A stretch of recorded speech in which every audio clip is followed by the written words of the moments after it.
Yes, kanongere mbahe ikaze kuri Newsline Rwanda. Nge ndi Emmanuel nk'ibisanzwe murabizi ko nta wundi rero uburi kuri Newsline Rwanda. Wowe wakoze subscribe uri umuntu w'agaciro kuri twebwe kabisa, uri umuntu w'umugabo kabisa. Nawe utarayikora rero yikore kugira ngo winjire mu bantu rero b'abanyabwenge kandi bumva ibigezweho kandi bakunzwe. Nge ndi Emmanuel, murabizi ko rero ari amakuru ngenda mbagezaho. Ubu rero ni umuhanzi Yago Pondate rero akaba n'umunyamakuru.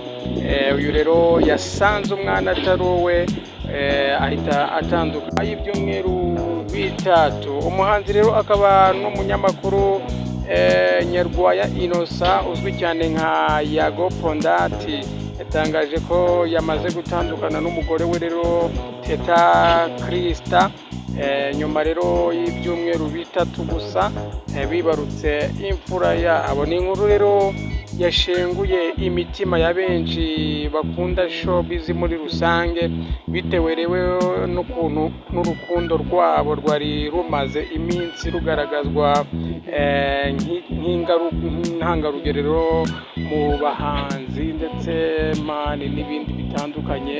Murabizi ko ari icyamamare uyu mugabo rero, kuko rwasaga rero n'urufite rero imizi ishoye mu mazi kabisa. Urukundo rwabo rwari urukundo rumeze neza. Mu kiganiro rero yakoze ku rubuga rwa Instagram mu ijoro ryo kuri uyu wa kabiri tariki 25 Kamena 2025, Yago yavuze ko atuje ariko agaragaza ikiniga, ashimangira ko iby'urukundo rwe n'umugore we byarangiye kandi ko ibimuvugwaho atari pranka yo kwamamaza cyangwa se album ye nshyashya. Yaje kugaragaza ko rero ibimuvugwaho ari ukuri kandi agaragaza rero n'agahinda ndetse n'amarangamutima y'ibyamubayeho. Aragira ati rero uyu mukobwa nakundaga ntabwo kumwe ubungubu, nubwo noneho bibaye official, gishyiriye ku mugaragaro muri rusange, bive mu magambo y'abanyamakuru. Nubwo babivuze bakagira ni Frank, ati njyewe ubyivugiye n'umuntu wanjye, ati ni njyewe ubyivugiye ubwanjye. Ayo rero yavuze ati ari umunyamuryango we, ndabishimira Imana kuko ameze neza n'umwana ameze neza. Amakuru ndabayama. Yago rero yavuze ko yatunguwe n'uburyo ibintu byagenze, kuko ngo umugore we yamusezeyeho atari mu rugo. Ati yasezeye ntari mu rugo, nari nagiye mu kazi, yanyoherereje ubutumwa ambwira ko agiye. Sinigeze mwirukana, sinigeze mukubita, yewe sinigeze menya n'ibyo agiyemo.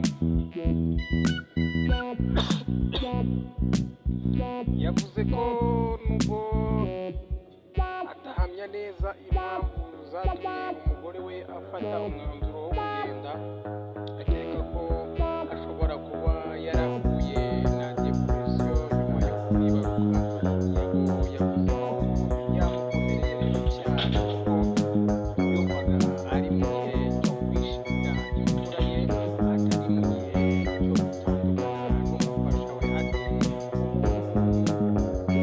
akagutwara umwana w'ibyumweru bitatu mukiva kwa muganga, ni nk'inkota yinjiye mu muntu, ariko umuntu aba agomba gukomera mu buzima bwa buri munsi. Yavuze ko rero yashenguwe n'amarangamutima, ariko ko atari umugabo usaba imbabazi z'urukundo ngo agarurwe ku ngufu.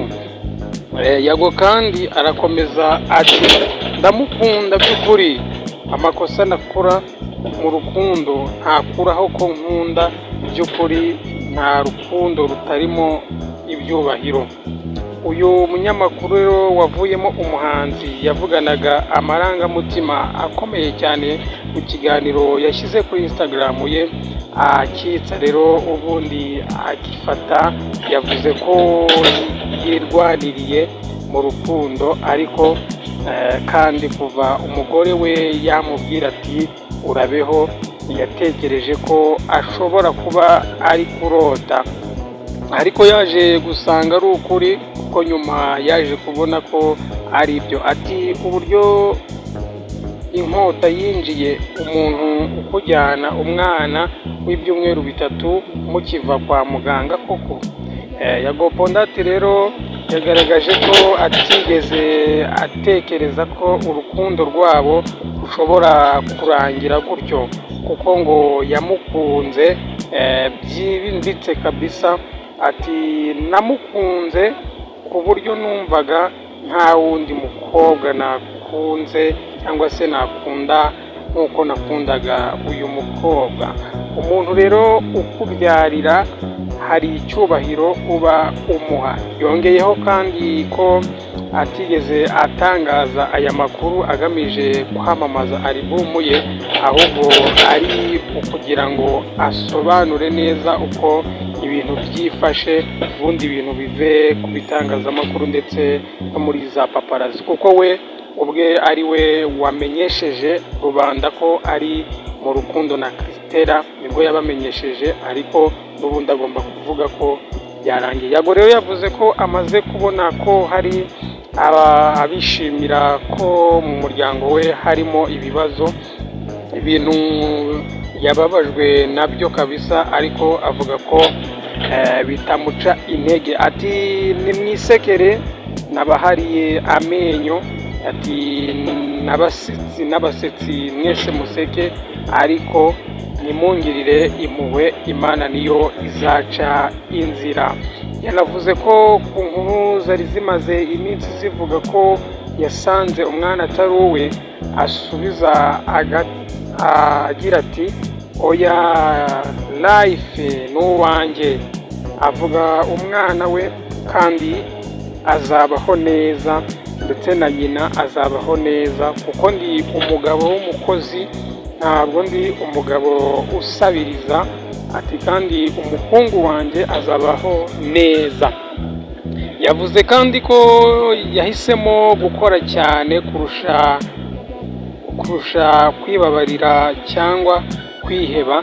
Yemeje ko agiye gushyira hanze alubumu y'indirimbo 16, ariko ko ibyo yatangaje bidafitanye isano n'iyo alubumu. Ati mu rukundo nararwanye ariko biranga, ntabwo nzigera rero niyahura, kuko urukundo rutakunze, ahubwo abari mu bibazo byo mu ngo ndabihanganisha, mugomba gukomera cyane.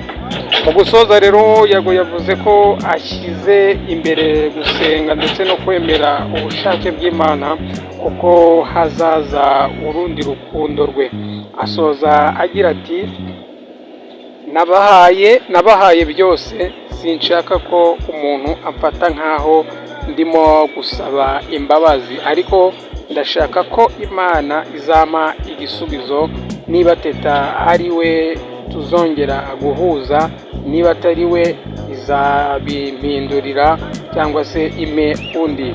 Ubu butumwa rero bw'amarangamutima bwa Yago bwahererekejwe n'agahinda k'uwakomerekejwe rero mu rukundo, ariko kandi ushimangira umwanzuro we wo gukomeza ubuzima, kureka cyangwa se kurera neza umwana we, no guharanira gutanga umusanzu mu muziki nyarwanda. Ni Yago Pondati rero watandukanye n'umukunzi we rero, ariko bitazwi neza umukunzi we impamvu yagiye, ndetse ni ibintu byari bimaze igihe abantu babinuganuga ku mbuga nkoranyambaga, bavuga ko uyu mukunzi Teta Christa yaba yagiye agacika Yago Pondati, ariko Yago yari yarabihishe. Rero nibyo yaje kuba ashyira hanze ku rubuga rwa Instagram ku mugoroba wo kuri uyu wa kabiri. Rero ashyira hanze akadomo, rero abishyiraho akadomo kugira ngo abakunzi be mubimenye. Nge ndi Emmanuel, iyi ni Newsline Rwanda. Kora subscribe niba utarayikora, ubundi comment zawe nazo ni nyamirwa kugira ngo tujye tuganira tumenye